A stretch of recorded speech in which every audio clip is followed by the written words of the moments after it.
Hello guys, welcome back to my channel Mithun blog. তোমরা দেখছো Mithun blog. আর আমি আজকে রেডি হয়ে গেছি, তোমরা দেখে বুঝতেই পারছো আমি আর মা রেডি হয়ে গেছি। আজকে যাবো প্রণবদের বাড়ি। আগের ভিডিওটা দেখেছো হাওড়ার ভিডিওটা, ওখান থেকে ফুল টুল নিয়ে আমরা প্রণবদের বাড়ি যাচ্ছি। প্রণবদের বাড়ি কালী পুজো, তোমাদের আগেই বলেছি। তো তার জন্য আমি রেডি হয়ে গেছি পাঞ্জাবি ধুতি পরে, আর মাকে শাড়ি পরিয়ে রেডি করে দিয়েছি। তো প্রণবদের বাড়ি গিয়ে দেখা হচ্ছে। তো হ্যালো গাইজ, তো আমি প্রণবদের বাড়ি চলে এসেছি, ঠিক আছে, পুজো বাড়িতে চলে এসেছি, তোমরা দেখতেই পাচ্ছ চলে এসেছি। আর এখানে সবাই ওরা ফটো টটো তুলতে ব্যস্ত আছে, যে তোমরা অনেক ভিডিওতে আমার সাথে দেখেছো। তো চলো ভিতরে যাওয়া যাক। তো গেটের শুরুতেই গণেশ ঠাকুরের মূর্তি বসানো ছিল, কারণ যে কোনো শুভ কাজে গণেশ ঠাকুরকে রাখা খুবই শুভ।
প্রদীপগুলোকে আমি জ্বালাবো।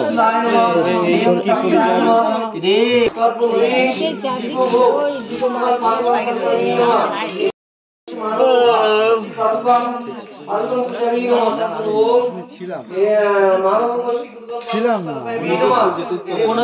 কোনোদিন ব্যাক ক্যামেরায় ভিডিও করে না।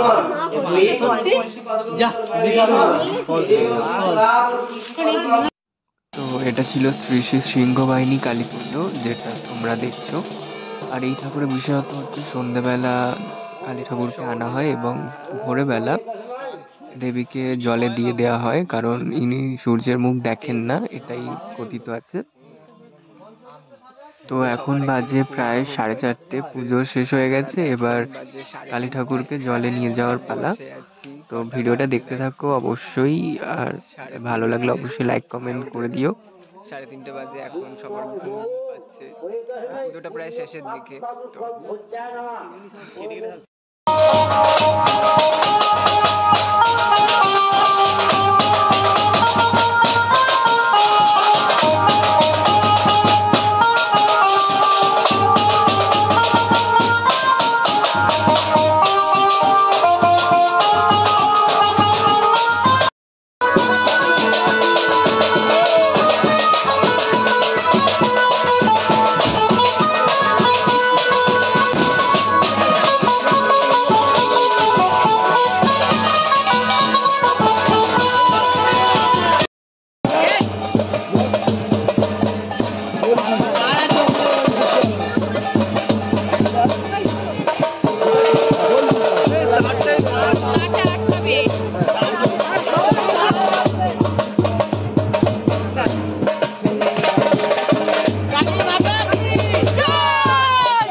আপনাদের